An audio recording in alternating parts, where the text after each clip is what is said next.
नमस्ते and welcome to Byju's young genius.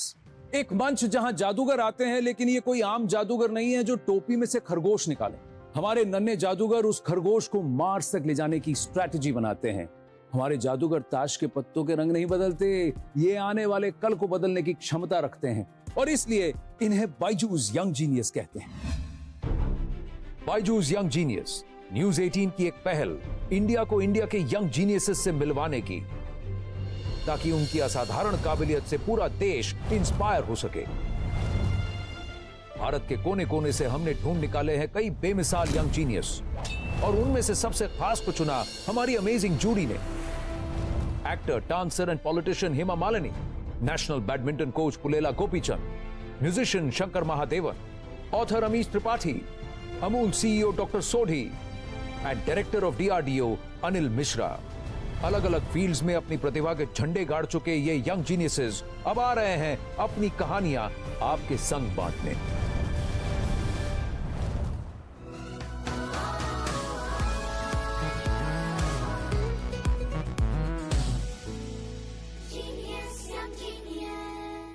आज की हमारी पहली यंग जीनियस बड़ी तूफानी है। बेखौफ समुद्र की लहरों पर खेलना इनकी निशानी है। National champion in windsurfing and N S national skiff sailor, Pradhan Mantri Bal पुरस्कार अवार्ड की विजेता, गोवा की शान, ये है 15 साल की Perl Kolwalkar. For me, home is where the waves are, as the one thing that gives me the most amount of happiness is sailing. Hello, मेरा नाम है Perl Kolwalkar. I'm a national level gold medalist in windsurfing. I also do skiff sailing and kite surfing, and lately I have been pursuing laser sailing. I started off with windsurfing, and that's the thing that actually made me love the sea. Pearl ने इतने कम time में जो achieve किया वो बहुत मुश्किल है किसी भी बच्चे के लिए, और अभी वो नॉर्मल कैटेगरी में सेलर्स के साथ पार्टिसिपेट करती है, जो ओलंपियन है उनके साथ पार्टिसिपेट करती है। When Pearl received the Pradhan Mantri Rashtriya Bal Shakti Puraskar at the hands of the Honorable President of India, it was an absolutely amazing moment. We couldn't believe that it's our little Pearl who's walking up to the stage at the Rashtrapati Bhavan. We had tears in our eyes watching this moment.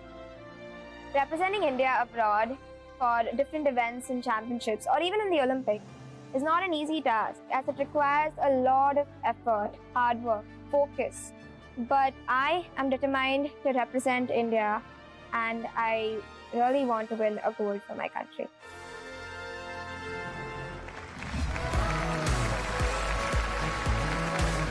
Hi Pearl, Hey. so good to meet you. आइए बैठिए आप। एक काम करते हैं, मैं भी अभी आपके साथ ही बैठता हूँ। अब ये स्किफ सेलिंग क्या होता है, लेजर सेलिंग क्या होता है, ये सब भाई मुझे नहीं मालूम है। तो हम ABCD से ही शुरू करेंगे। ठीक है. तो आपको जो तस्वीरें आएंगी आप सबको समझाइए और बताइए। This is basically boat sailing, windsurfing. इसका एक बोर्ड रहता है और हम खड़े होके सेल को कंट्रोल करते हैं, और जैसे हम सेल को पोजीशन करते हैं विंड के हिसाब से, उसी हिसाब से हमारी बोट की स्पीड चलती है। जो बोट मैं चला रही हूँ वो 13 किलोस का है। और वो जो सेल है कितना बड़ा होता है? मेरा सेल 7.8 स्क्वायर मीटर्स का है। इतना बड़ा? हाँ। तो अब ये स्किफ सेलिंग क्या है? स्किफ सेलिंग ये एक बहुत फास्ट बोट होती है। इसमें 3 सेल्स होते हैं, एक होता है मेन सेल, जिप सेल और एक जेनेका। हाँ। और वो जेनेका जो होता है वो मेन सेल से भी और जिप सेल से भी बहुत बड़ा होता है। एक स्किफ सेल जो बोट है, इसको हाँ। कितने लोग चलाते हैं? It's a double handler. तो आप कौन सा वाला sail? I am the skipper, the one who controls the boat, main. ये तो स्किफ सेलिंग हुआ। हाँ। अब ये क्या है बताइए? ये एक डिंगी है, एक राउंड बोट है, राउंड बॉटम है उसका। ये इजी लगता है लेकिन इतना नहीं है, ये बहुत कैप्साइज होती है। अच्छा, मुझे ये बताइए कि ये सेलिंग की बात कहाँ से आई?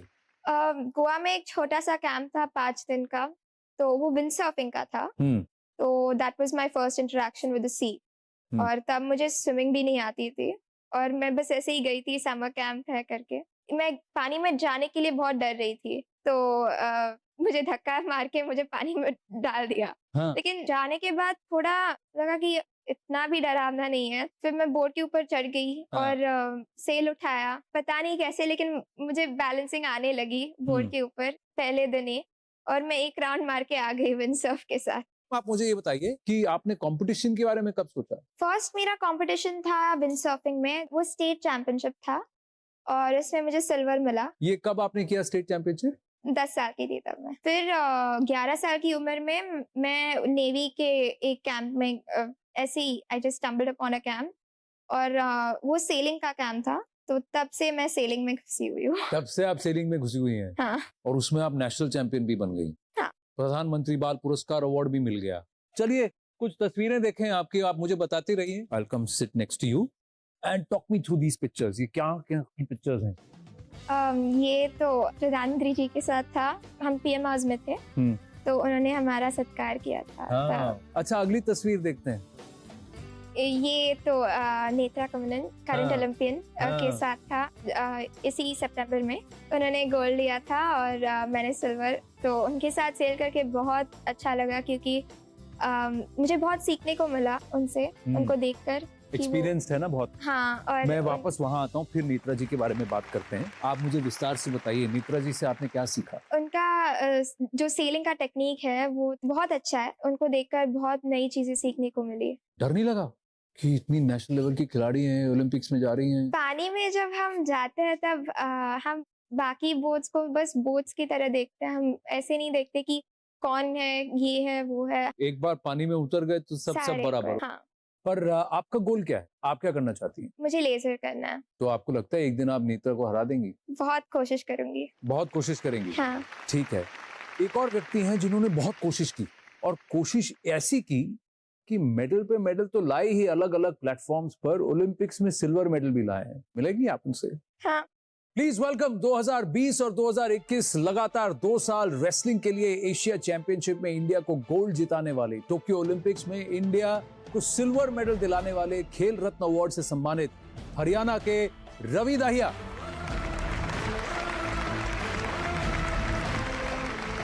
Thank you. आइए बैठिए। तो रवि, ये पर्ल है, पर्ल कोलवलकर। और पर्ल, आप तो इनको जानती हैं, Ravi Dahiya Olympic silver medallist. Excited to meet you? Very. Very. आप तो अखाड़ा में कुश्ती लड़ते हैं, ये समुद्र में कुश्ती लड़ती है लहरों से। इनका ख्वाब है कि पेरिस में भारत के लिए वो सेलिंग करें। कैसा लग रहा है आपको ऐसी इतनी छोटी सी एक यंग जीनियस से मिलकर? बहुत अच्छा लगता है। ऐसे 15 साल की उम्र में एक ऐसा गोल बना लिया कि देश के लिए ओलंपिक्स में मेडल जीतना। तो मैं तो यही कहूंगा कि आप मेडल नहीं, देश के लिए गोल्ड जीतो, क्योंकि आप अभी से गोल्ड का टारगेट बनाओगे जब भी आप गोल्ड जीत सकते हो। Yes sir. हम भी उम्मीद करेंगे कि अगली बार मैं भी देश के लिए गोल्ड जीतूं और आप मेरे साथ हो, और दोनों उसमें पेरिस भी लेने मिले और देश का नाम रोशन करेंगे दोनों। Yes sir. लेकिन आप इनको बताइए कि इसमें इनको क्या करना पड़ेगा ताकि वो जाकर उस पोडियम पे पहुंच जाएं, टॉप पर। बिल्कुल जी। सबसे पहले तो यही कहूंगा कि एक डिसिप्लिन है, वो सबसे जरूरी है, और एक रिस्पेक्ट है ना, सबकी बड़ा या छोटा सबकी एक रिस्पेक्ट आपके मन में जरूर होनी चाहिए, और एक आपका गोल है ना, उसके प्रति आप इतने सच्चे होने चाहिए कि आप अचीव भी ना करो ना तो आप कल ये नहीं हो कि मैंने अपनी तरफ से कोशिश नहीं करी, मैं ये कर सकता था और मैंने ये नहीं किया, इसलिए शायद रह गया। तो शायद के लिए कुछ भी नहीं छोड़ना है। अगर आप सच्चे हो और सच्चे दिल से करोगे तो परमात्मा आपका बहुत ही ज्यादा साथ देगा। Yes sir. आप कुछ पूछना चाहेंगे रवि से?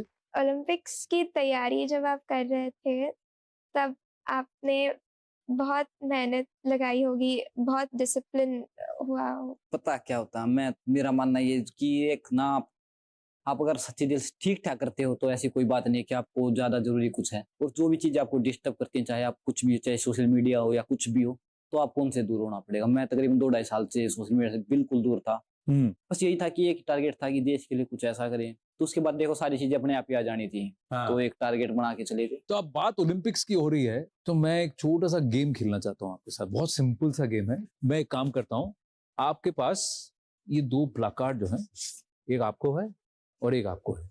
सिर्फ सही गलत का गेम है। सही है तो आप ग्रीन बोर्ड लगाएंगी, गलत है तो घुमा देंगी, ठीक है?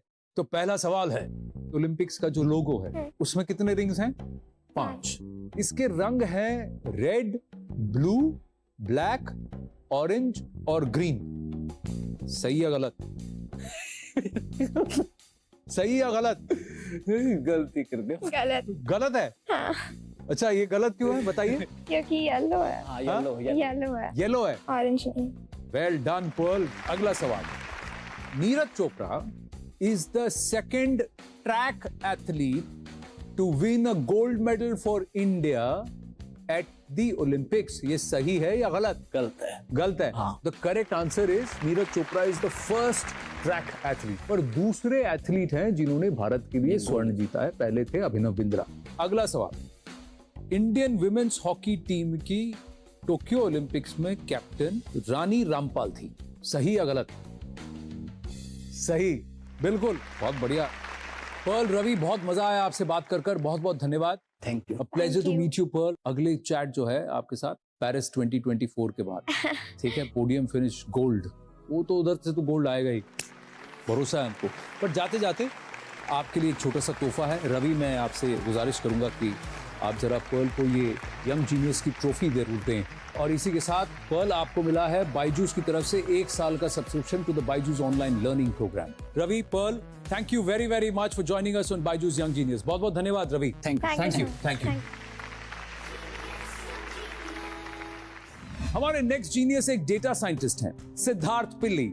Tanya Sachdev का analytics है. If we see by Saraf 2022, she might break her previous 2008 record as well. Oh my god, I am mind blown by what I just saw. I mean, do you have any free time to become my coach anytime soon?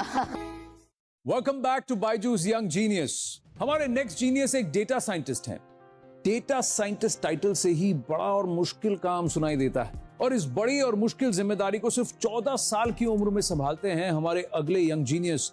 Artificial intelligence के जरिए agricultural problems को solve करते हैं। ये हैं हैदराबाद के सिद्धार्थ पिल्ली। Hi, I'm Siddharth Pili. I'm from Hyderabad and I'm currently working as a data scientist. I don't see Siddharth as a 14-year-old. I value his decision making. I value his suggestions. So he's almost like any other team member to me now. We tend to use data to solve problems in the domains. These might include on, let's say, classifying if a person has cancer or not, or trying to understand, let's say, the next few days of the weather prediction, or even also predicting if a traffic jam will be at this certain part of the day. I'm also working as an intern at IIT Hyderabad, and my work here involves of using state-of-the-art deep learning and computer vision models to solve problems in the field of agriculture. Whatever Siddharth has achieved at 14 years of age, it took me years to get there. I wish to make an AI someday that will revolutionize the thinking, the practicality of the way we solve things around the world.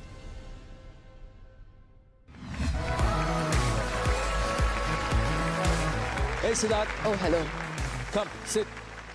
Welcome to Byju's young genius. तो आप एक बात बताइए, ये data की दुनिया में आप घुसे कैसे? So, yes, my mom and dad are also software engineers.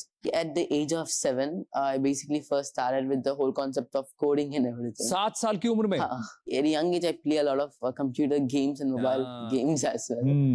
And my dad used to tell me that these computer games and mobile games which I use, they basically have like a back end, an entire script or something that helps them understand that if I do, let's say, a certain task in the game, this is basically what's happening. Did your dad and mom tell you you have to do this, or did you tell them I want to do this? Normally, internet they have like a lot of resources there, so थोड़े websites में जाकर सीखना शुरू किया था.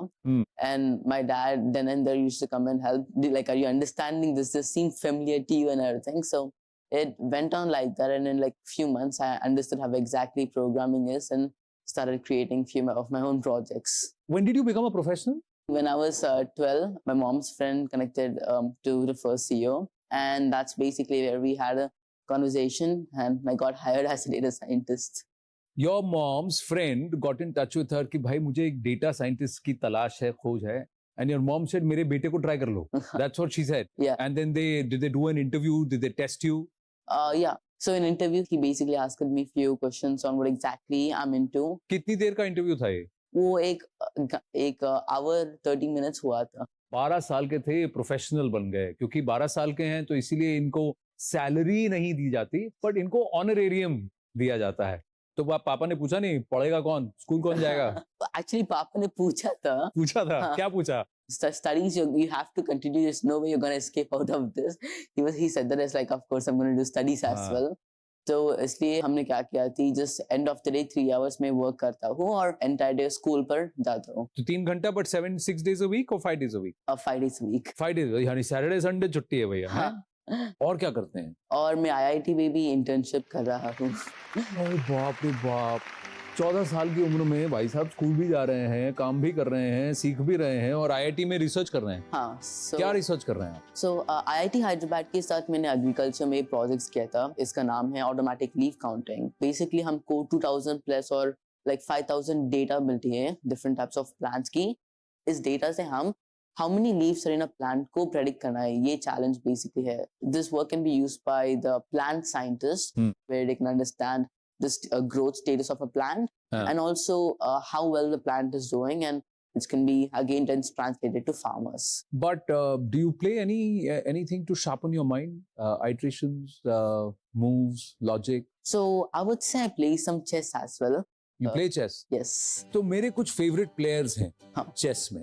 एक तो विश्वनाथन आनंद, वो तो बेंचमार्क हैं। हाँ। और एक और खिलाड़ी हैं जिनको मैं एक यंग जीनियस मानता हूँ। हाँ। Because in the age of 19 itself, she was an international master. Her name is Tanya Sachdev. So the team would have asked you to do some analysis about her game. Yes. Right. So I want you to take our viewers through what you have done. तो मैं आपके बगल में आके बैठ जाऊं? आप मुझे बताएंगे? ठीक है। अब मुझे बताइए, take me through. Tanya Sachdev का एनालिटिक्स है। So this is the total number of matches that she has played till date. Yes.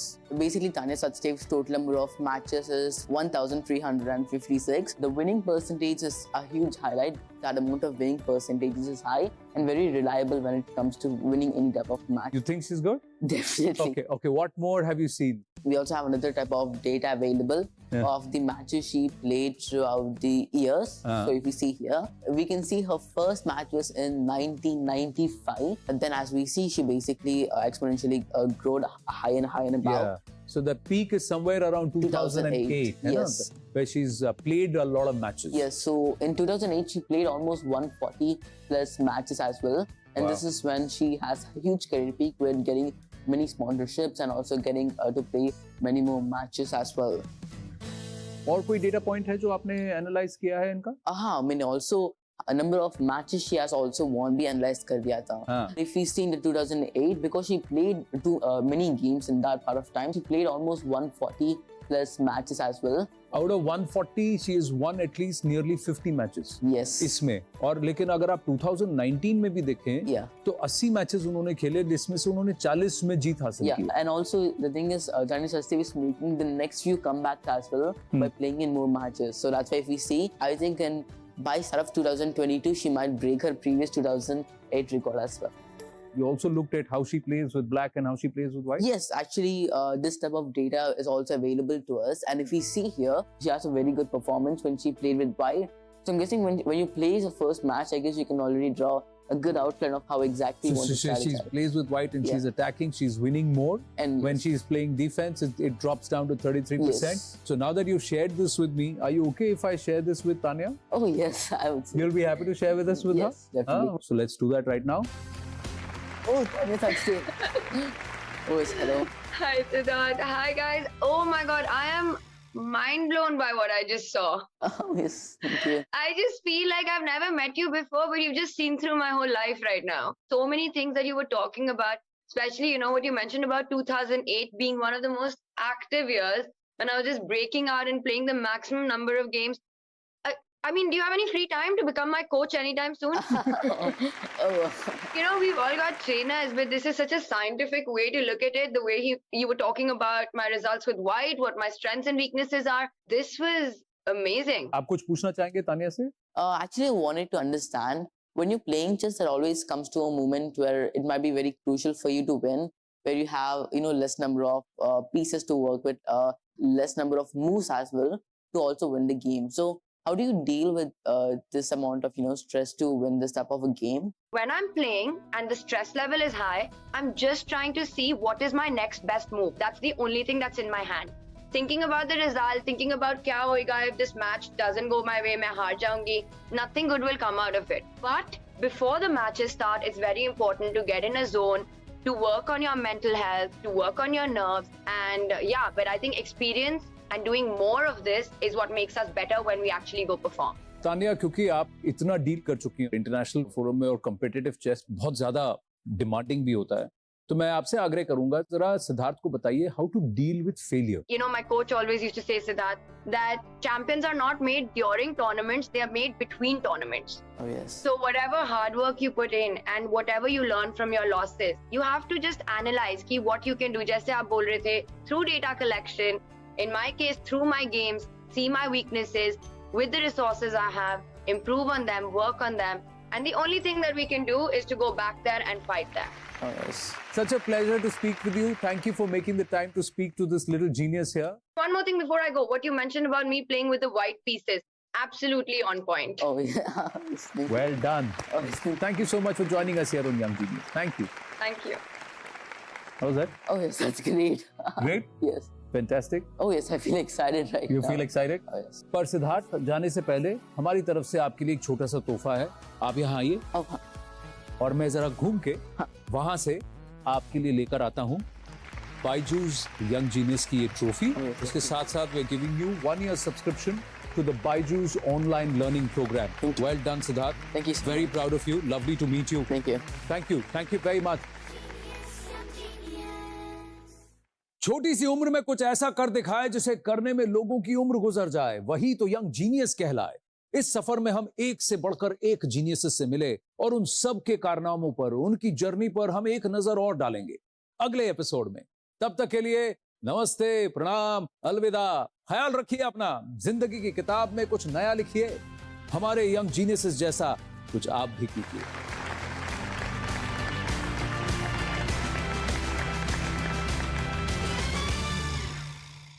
Genius सिर्फ श्रेष्ठ नहीं, सर्वश्रेष्ठ होते हैं. और आज हम आपके साथ बांटेंगे इन जीनियसेस के संग गुजारे कुछ देखे अनदेखे पल. एक प्रोफेशनल किक बॉक्सर तो बनना ही बनना है और ओलंपिक्स में मेडल लाने ही लाने हैं. अगर मेरे किसी भी एक छोटे से काम से किसी भी व्यक्ति के मुंह पे एक छोटी सी मुस्कान भी आ जाए तो उससे बड़ी क्या ही अनंत की प्राप्ति होगी. The answer is 19/34. कोई मुझे बता दे, is this the right answer? It is the right answer. अरे बाप रे.